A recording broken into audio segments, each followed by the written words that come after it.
Double bass. Okay, drummers, listen. So if you're new here, I am not a double bass drummer. I don't play any metal gigs, and I've done a bunch of recordings, but I've literally never recorded anything that involves a double bass pedal.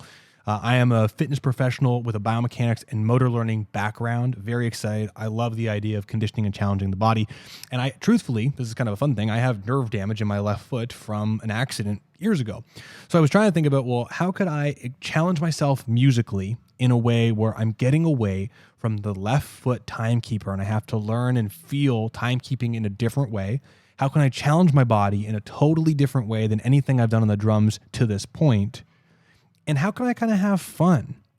And so I started thinking about double bass because truthfully, as a young drummer, I was obsessed with Virgil Donati, Thomas Lang, and Mike Mangini, especially pre-Dream Theater era when he was doing the world's fastest drummer stuff. These guys were technicians, but I always loved watching guys like Mark Juliana and JP Bouvet who have this flow.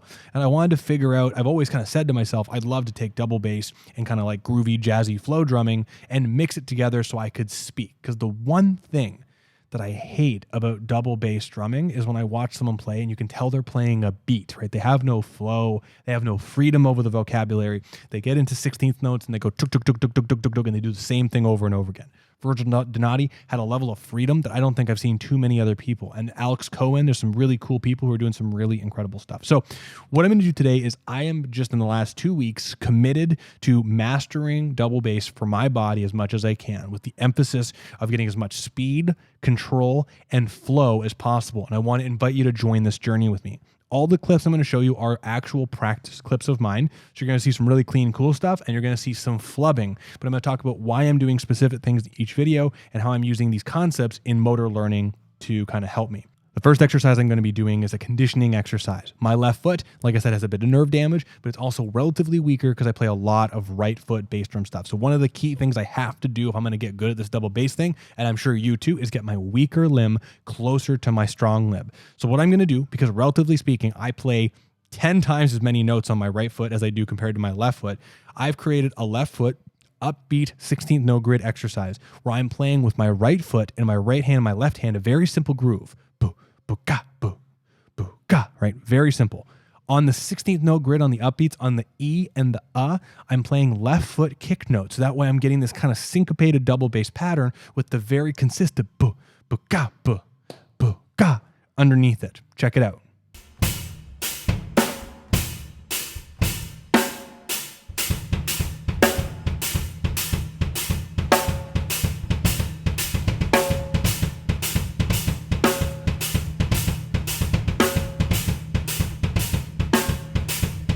Very cool exercise, and your left foot will get annoyingly tired as you do this, but very important so we can build it up to get the coordination and speed we want for the next exercise that we're going to do. And truthfully, I got a whole pile of exercise I've wrote out, but I got to get through these foundational house building steps first so I can get to the fancier, more fun stuff. So give it a shot and let me know how it goes. This next exercise is one that I actually saw Virgil Donati do on his website when you could pay for lessons, and it has always stuck out to me, and I was never really good at it, and I've worked at it, and I got good at 90 BPM and 100 BPM, and what you're seeing me here do is I'm pushing myself at 110 BPM. What I'm doing is I'm playing 3 measures at 110 BPM of 16th notes with my feet, and then what I'm doing for one measure is I'm going to triplet 16th notes to push myself. What you're going to hear in this is you're going to hear consistency of notes, and that's what I'm really aiming for, and power, but you're going to hear the transition for me is where I flub a little bit when I'm going from the last quarter note of the 4th measure transitioning back to the 16th notes, and I'm really working on that.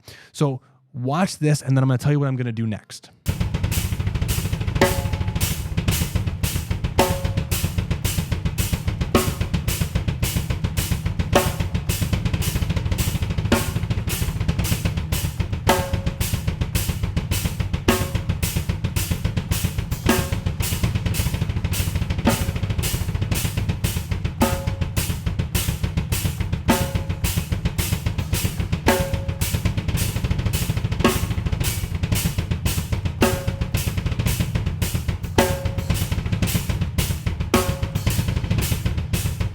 So what you're going to see there is I'm pushing it and it's hard and it sounds pretty cool, but then there's little mistakes in there. So it's not great recording quality. What I'm trying to do is I'm trying to access more speed. I have levels of speed available. I'm a very quick person, but getting the control and the spacing between the notes and the consistency and the power and the endurance is a very tough thing.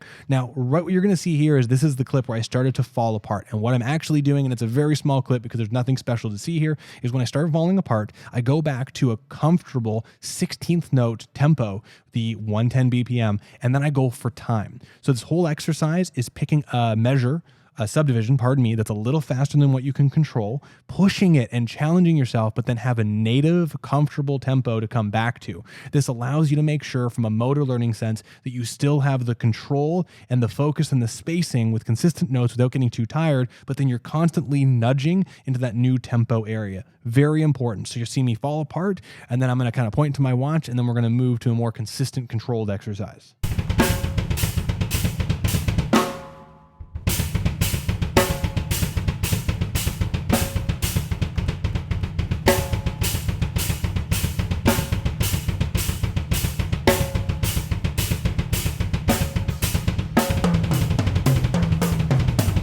Two more exercises, I promise. Now, this next one, I actually worked a lot on when I was younger, when I was obsessed with Virgil Donati. This is an exercise he recommended, and truthfully, it was going nowhere for me for a while because I was doing more blues gigs. What this is I'm playing a syncopated double bass ostinato. So I'm going right, left, right, left, right, left, right. So it's going ba, as you'll see here in a second, and I'm alternating between left and right. So it's actually an 8th note long pattern if you want to think of it that way. Pretty tough. The reason why I started to do this is because I wanted this pattern to feel automatic, and these quick triples I want to get under my belt in a way that I can use to do hurtas and things like that with my foot. More exercises on that in the future. But I'm starting off with this ostinato, and then what I'm doing with my hands, and I'm going to label it in the video, is I'm going through different rudiments to find out what rudiments I can play on top of it in the same subdivision. Then, purely for fun for this video, I'm actually going to try and play 8th note triplets and 16th note triplets on top of it without losing the consistent bass below it. I'm trying to play it in time where I'm actually going to be able to layer the rhythms together. I guess it's a polyrhythm, it is, at the same time, but have the quarter always line up so I'm not making a mistake. Like in the previous video, I'm using the ostinato as a bass, and I have bass rudiments that are comfort zones for me. So when I start speeding up or slowing down, if I feel like I'm not having control, I can go back to comfortable rudiments to kind of work on that exercise. Check this out.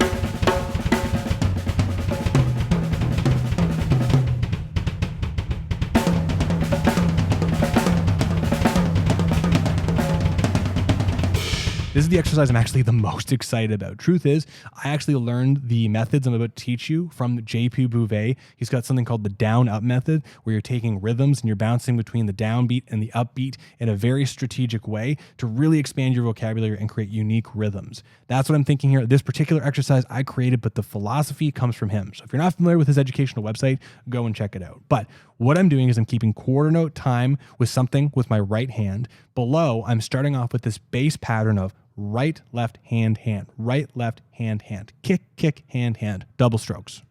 Then what I'm doing is I'm doing another group of 2, right, left with my feet to move it. So a group of 4, I'm pushing it with a group of 2 to the upbeat.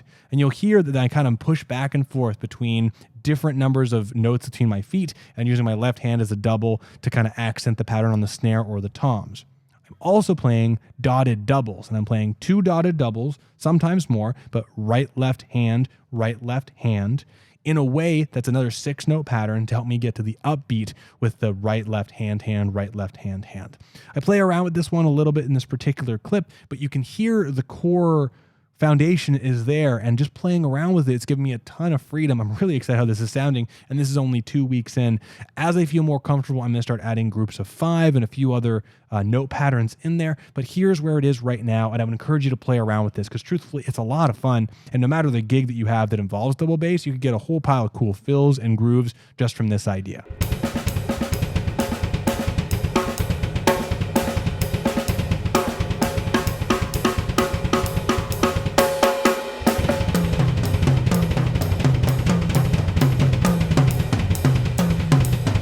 Drummers, that's going to wrap up my first drum lesson, double bass speed and conditioning. That was a lot of fun.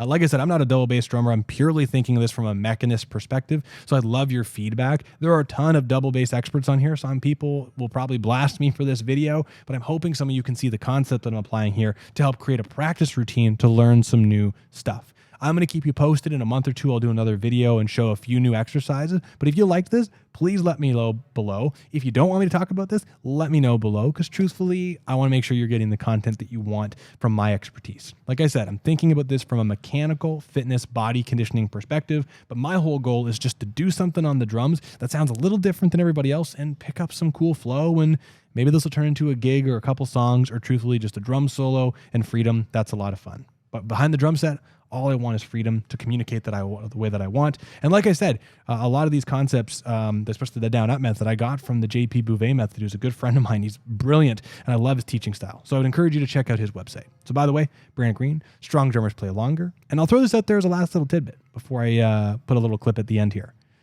One of the things that I love about double bass, besides it being cool and bass drums sound just awesome, this is an incredible conditioning exercise.